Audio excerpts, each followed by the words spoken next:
जय श्रीमन नारायण। जो टिप्पणी मैं देने जा रहा हूं वह रामानुज दास श्रीमन गट्टू वेणुगोपाल स्वामी द्वारा दी गई है। अध्याय 13 क्षेत्र क्षेत्रज्ञ विभाग योग श्लोक 22। उपद्रष्टा अनुमन्ता च भर्ता भोक्ता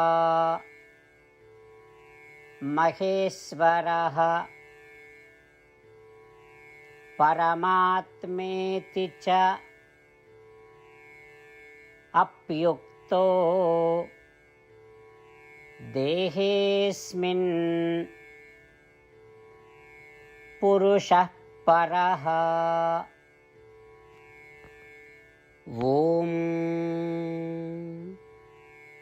गीताचार्य श्री कृष्ण परमात्मा हम सभी को अर्जुन के साथ क्षेत्र क्षेत्रज्ञ विभाग योग सिखा रहे हैं। परमात्मा कह रहे हैं, अर्जुन, आत्मा जो स्वाभाविक रूप से शाश्वत आनंद की स्थिति में मानी जाती है, उसे कर्म के कारण प्राप्त शरीर में होने पर कुछ नामों से पुकारा जा सकता है। उपद्रष्टा, शरीर में होने और शरीर से काम करवाने के कारण आत्मा को उपद्रष्टा कहा जाता है। अनुमंता, जब आत्मा शरीर में होती है और शरीर की इंद्रियां और अंग कुछ करने लगते हैं तो वह उसे अनुमति देकर स्वीकृत करता है। इस प्रकार शरीर में रहते हुए आत्मा को अनुमंता भी कहा जाता है। भर्ता, आत्मा शरीर का सारा भार और इंद्रियों का भार वहन करती है, इसलिए आत्मा को भर्ता भी कहा जाता है। भोक्ता, आत्मा को भोक्ता भी कहा जाता है क्योंकि वह अपने कर्मों के अनुसार सुख दुख भोगते हैं। महेश्वर, ईशा का अर्थ है शासन करना। इंद्रियां शरीर पर शासन करती हैं, मन उन इंद्रियों पर शासन करता है। अतः इंद्रियां शासक है और मन भी शासक। आत्मा को महेश्वर इसलिए कहा जाता है क्योंकि वह उन सभी शासकों में सबसे महान है और उन सभी शासकों का भी शासक है। परमात्मा, आत्मा का अर्थ है सर्वव्यापी, परमात्मा का अर्थ भी है सर्वव्यापी। जब आत्मा शरीर में होती है तो वह इंद्रियों से अधिक और मन से अधिक पूरे शरीर में व्याप्त होती है। अतः शरीर के संबंध में आत्मा को परमात्मा कहा जा सकता है। इस प्रकार शरीर में रहते हुए आत्मा को अनेक नामों से पुकारा जाता है। महान ज्ञान से संपन्न होते हुए भी आत्मा शरीर तक ही सीमित है। इस प्रकार श्री कृष्ण परमात्मा आत्मा के स्वरूप, विशेषताओं और महिमा को व्यक्त कर रहे हैं।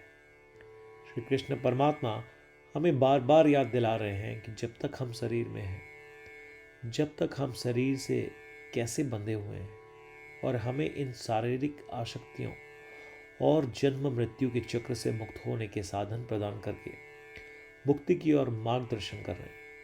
इसलिए आइए हम उन सभी गुणों को अपने अंदर समाहित करने का प्रयास करें जो श्री कृष्ण परमात्मा ने श्लोक 7 से 12 में सूचीबद्ध किए हैं, जो जन्म मृत्यु के चक्र से मुक्त होने के साधन है। श्री कृष्ण परमात्मा या श्रीमन नारायण के प्रति समर्पण करके अपने जीवन को सार्थक बनाने का प्रयत्न करते हुए आइए हम श्री कृष्ण परमात्मा के शब्दों को श्लोक के रूप में दोहराएं। उपद्रष्टानुमन्ता च भर्ता भोक्ता महेश्वरः परमात्मेति चाप्युक्तो देहेऽस्मिन् पुरुषः परः। श्रीमद् भगवद गीता का संपूर्ण सार श्री कृष्ण परमात्मा द्वारा अध्याय 18 श्लोक 65 से 70 में 8 कार्य करने के लिए दिया गया है। श्री कृष्ण कहते हैं, मुझे वे लोग पसंद है जो इन 8 बातों का पालन करते हैं। मैं उन भक्तों की हर प्रकार से रक्षा करूंगा। श्री कृष्ण परमात्मा द्वारा बोली गई संपूर्ण भगवद गीता को सुनने के बाद अर्जुन कहते हैं, करिष्ये वचनम तव, जिसका अर्थ है, कृष्ण, मैं वैसा ही करूंगा जैसा आप कहेंगे। यही कारण है कि श्री कृष्ण ने अर्जुन को सभी प्रकार की सफलताएं और जीत प्रदान की है। आइए परमात्मा को वचन दें कि हम इन 8 कर्मों का पालन करेंगे। ऐसी कोई पूजा, तप या यज्ञ नहीं है जो परमात्मा को यह शब्द देने से बढ़कर हो। मैं कहूंगा कि ये 8 प्रतिज्ञाएं हमें करनी चाहिए। कृपया आप सभी इन्हें अपने दिल और दिमाग में सोचें। इस प्रकार श्री कृष्ण को अपना वचन देते हुए आइए हम सभी श्री कृष्ण के सुंदर चेहरे को खुशी से चमकते हुए देखें और आनंद का अनुभव करें। जय श्रीमन नारायण। ये है हमारे 8 वचन।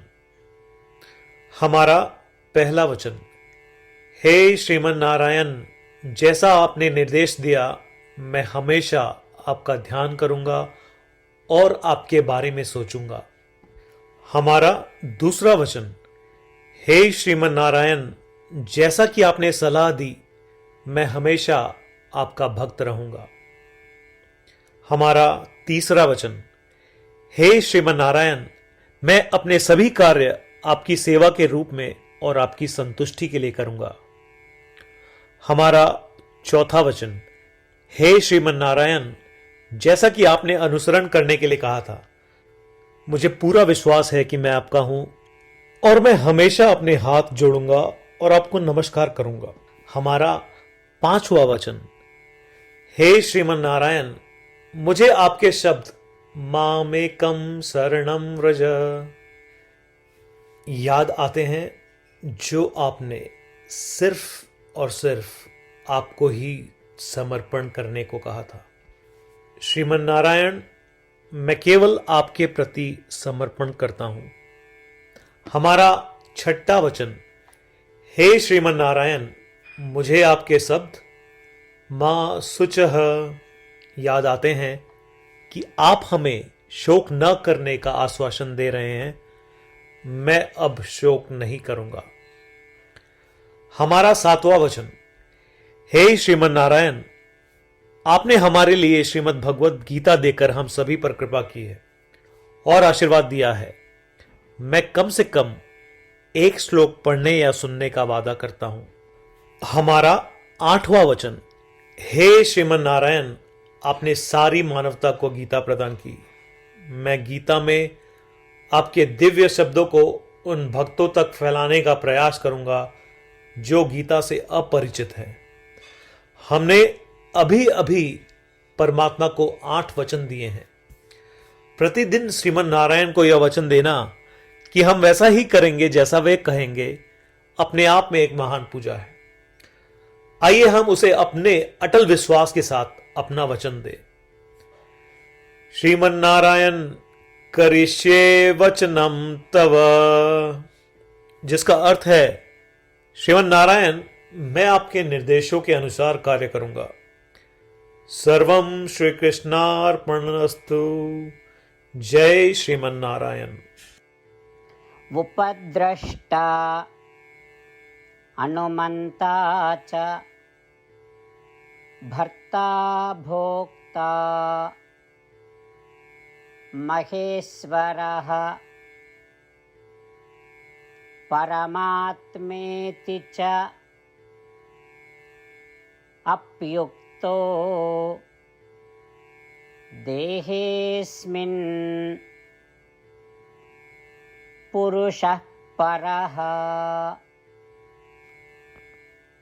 ओम। उपद्रष्टानुमन्ता च भर्ता भोक्ता महेश्वरः परमात्मेति चाप्युक्तो देहेऽस्मिन् पुरुषः परः। जय श्रीमन नारायण। सभी भक्तों से विशेष अनुरोध, हम अपने जीवन में सभी चीजों में तत्काल और सफल परिणाम चाहते हैं। इसे प्राप्त करने के लिए आइए प्रतिदिन 1 मिनट व्यतीत करें और नारायण अस्त्रम का पाठ करें। नारायण अस्त्रम प्राप्त करने के लिए नारायण अस्त्रम वेबसाइट पर जाएं, जो कि है www.narayanastram.org, और रजिस्ट्रेशन में अपना नाम और ईमेल प्रदान करें। आपके द्वारा प्रदान की गई ईमेल पर आपको नारायण अस्त्रम PDF प्राप्त होगा। पीडीएफ में एक रामायण श्लोक, एक गीता श्लोक और एक विष्णु नाम है। इनमें से 3 को एक साथ मिलकर नारायण अस्त्रम कहा जाता है। हर किसी को इन श्लोकों का एक अलग संयोजन मिलता है। जब 24,000 भक्तों के साथ हर कोई प्रतिदिन अपने नारायण अस्त्रम को पढ़ते या सुनते हैं, संपूर्ण रामायण पारायण की एक माला, श्रीमद् भगवद गीता पारायण की 33 माला, श्री विष्णु सहस्त्रनाम स्तोत्र पारायण की 24 माला प्रतिदिन पूर्ण होती है। यह इतना उल्लेखनीय और असाधारण परिणाम है जो हर दिन ऐसा करने से सामने आता है। इसलिए आप और आपके परिवार के सदस्य तुरंत जाएं और अपना नारायण अस्त्रम प्राप्त करें। जय श्रीमन नारायण।